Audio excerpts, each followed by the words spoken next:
Imagine a Monster Hunter game without, and I apologize for the heresy I'm about to speak, Rathalos!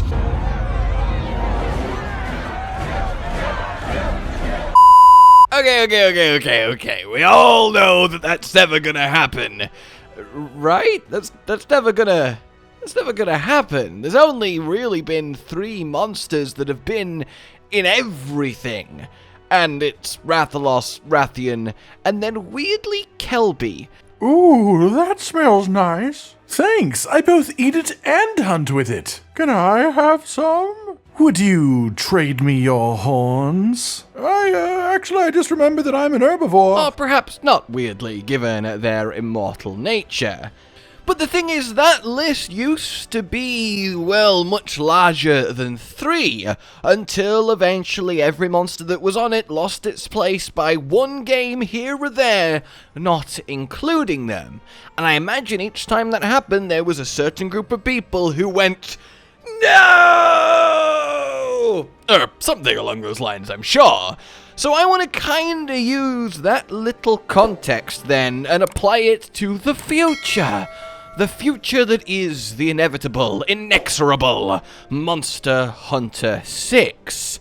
And ask this question. Are there any monsters, and if so, which ones, that you think absolutely have to be in Monster Hunter 6's lineup for it to be, air quotes, good, or satisfactory, or etc, etc. Actually, maybe one monster we do need to have is a brand new serpent by the name of Greg and his core! Anyway, just wanted to put this in and let you guys know that the Corn Serpent Greg plushie is going away literally tomorrow. You've got less than a day to grab him before he is forever removed. So, yeah, not to put any pressure there. He really is awesome, and it supports us on the channel, and it means a lot, and you get a brand new corn farming serpent friend, which is really cool, and it's just awesome to be able to do this stuff. Obviously, no pressure, but I wanted to at least let you in on a little heads up before he does disappear. On with the show. Look, personally, I'll throw this out here right now. I don't think I could care in any way what the lineup of Monster Hunter 6 is, and I don't say that in a negative way. I mean that no matter what, it's gonna be frickin' awesome, alright? Like, that's just how it be. It doesn't matter what they choose, they always deliver, from the new monsters that will join us, and the old legends that will get chosen and tuned up. It always makes a beautiful mix of beasties to stab and wear. But that said, we all are attached to our favourite monsters. We are all accustomed to seeing a certain few crop up more than a lot of others, and that creates kind of a feeling of comfort as you slip into a new Monster Hunter experience, because there's some old friends along the way that make you know that you are, while in somewhere new, that new place is still immediately home. And, of course, Rathalos is the big one that comes to mind there. He is the flagship of the entire series, and as such finds his way literally in everything, and has about 75 versions of him. And I could understand anyone that has big Rathalos fatigue. But at the same time, I feel like he almost goes beyond fatigue, because even if you're sick of seeing him, sick of hunting him, I feel like you'd still be weirded out if he wasn't in the game. It would still feel a bit weird, even if you absolutely are ultra done with his fight and face. I think you would still feel a little, oh, if he wasn't in, because he is that integral to Monster Hunter. He's synonymous with it. But I think a few of the monsters have kinda gone that way, and I mentioned monster fatigue, and I think that does tend to happen, because they are very well aware that certain monsters are a lot more popular than others, and ultimately they want to sell as many copies of Monster Hunter as possible. Putting in the popular monsters will help do that, which is why it's probably fair to say, we thank you, Nibblesnuff and Gobule, for your service. You are two beautiful, big-mouthed soft creatures. You're weird and strange, but fun all the same. And we will never see you again for as long as we may hunt. Okay, I might be exaggerating there. I imagine eventually we'll see everything again, maybe, question mark? And I hope we do, because I adore both Gobule and Nibblesnarf. So, where am I actually going with this? Well, as I said, the monsters that absolutely have to be in it, the monsters that you want to be in it, and the monsters you'd really like to not see in it. I think they are three very distinct, powerful categories that are all worth exploring.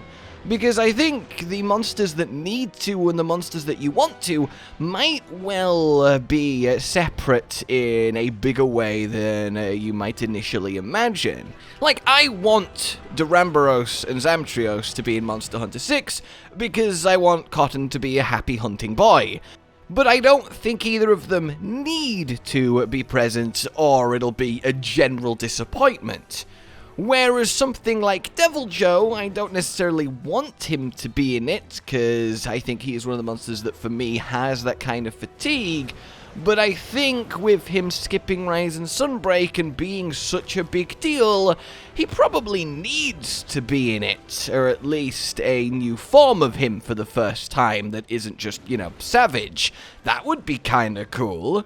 In any case, I think since I mentioned Deviljho, Rajang is hard not to bring up in the context of this conversation, because he is, well, ever prevalent. He is unbelievably popular, but at the same time, I think it's worked against him, because I will admit, and I adore him, I really do, and everything he represents.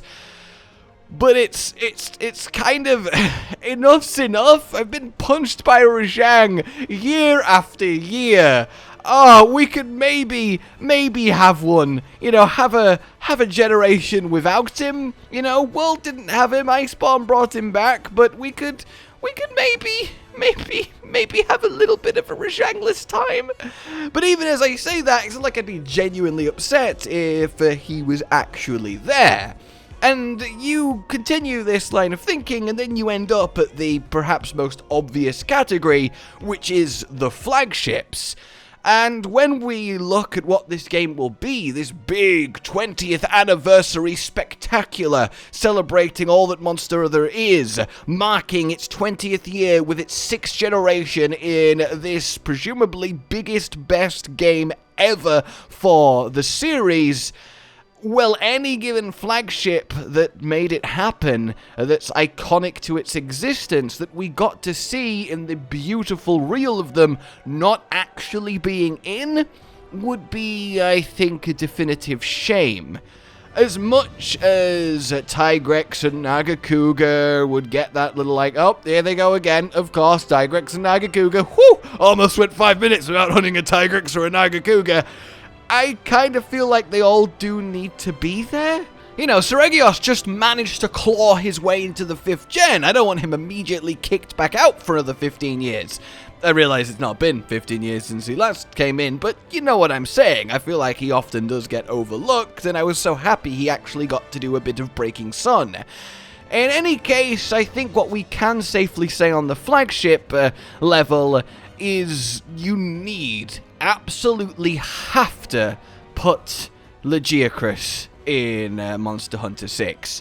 Having him skip the 5th gen for mainly technical reasons was such a shame. Leviathans have so much to offer, and, well, he is the king of them, the original, the big boy Leviathan. And even if you have to completely redesign him for land, and no, I don't mean Ivory redesign, I mean properly give him an entirely new way of being to exist on land to make it happen, I think it is entirely worthwhile. I also think that breadth of monster type is more important than specific monsters making an appearance. Having the snakes, the insects, the spiders, etc. actually get a strong return showing. And past that, some less loved categories like Piscine Wyverns getting a redemption arc, a modern, completely reimagined Plesioth, I can see being an absolutely fantastic time. And I realize a lot of this is kind of just going around the houses. I initially just wanted to do, here are 5 monsters that I think definitely have to be in Monster Hunter 6, but then I was like, that's kind of less interesting than exploring the concept of why there would ever be monsters that have to be in a given Monster Hunter game. And I honestly think it's probably quite difficult to make the call on what happens. Outside of the practicality, the work, the actual creating of the monster and putting it in the game, choosing them from a who they are point of view is quite the call, because you have to balance between popular ones, new ones, and variety ones. I would say are the 3 main categories when looking at a new Monster Hunter game, and you have to get that right. You don't want to leave anything out that's going to be really a sad shame for a big group of people, but you also don't want to put something in that most people are sick of seeing. It's something that you really have to get right, and generally speaking, they always have got it right. But I would love to see a few others be given a chance. And what I mean by that is with World and Iceborne, Monster Hunter obviously became more popular than its entire existence combined before that. Which means most Monster Hunter players, statistically speaking, haven't seen any monster that isn't in the 5th gen, isn't in Rise, Sunbreak, World, Iceborne. And you might say, what? No, obviously they'll have looked at monsters and watched videos of you talk about them and stuff, and yeah. Sure, a lot will, but you gotta remember, 13 million people played World and Iceborne. The vast majority of them will not have gone super crazy on YouTube looking up lore and playing the old games and, taking in everything Monster Hunter. They'll have just played World and Iceborne, had a fantastic time, and then left it there and will be back when Monster Hunter 6 happens and they can do it again. So you will be able to give people something like Giganox instead of Kezu for the first time in a big way and give a lot of old monsters a brand new first impression. The fact that so many people will have fought a crab for the first time, with Daimyo and Shogun in Sunbreak giving them a really good showing, the best they've ever been, is really heartwarming to me. So you have the ability to pick some older monsters, give them a complete transformation, and then actually have them feel very new, literally in a lot of cases to a lot of people, in a new Monster Hunter game. So when you have that angle, which ones again absolutely have to be in the game? Who is the most important returning being to a landmark Monster Hunter title as this? I mean, the easiest thing to say is, hey, it's the 20th anniversary game. Let's pull a full Generations Ultimate and essentially put every monster in the game. And while I would adore that, seriously, I would absolutely adore that, that is a big ask when you're now at World's quality. That was much easier to do back in Generations Ultimate, especially when you had all the previous years and games to just build on top of. So, for me, yeah, it's a hard one to call when it comes to that need to be in. Or maybe you just go crazy and don't put any returning monster in, though that would be a little bit off-piste, and perhaps is something worth considering all on its own. In any case, I would love to know your thoughts on this. When I say the return of in Monster Hunter 6, what is the first monster name that comes to your head to fill in that gap? That is what I want to see you answer, with all of the discussion we've just had behind it informing that decision, because I think the answers will be fascinating and I can't wait to read them down below. You guys always have such good discussions.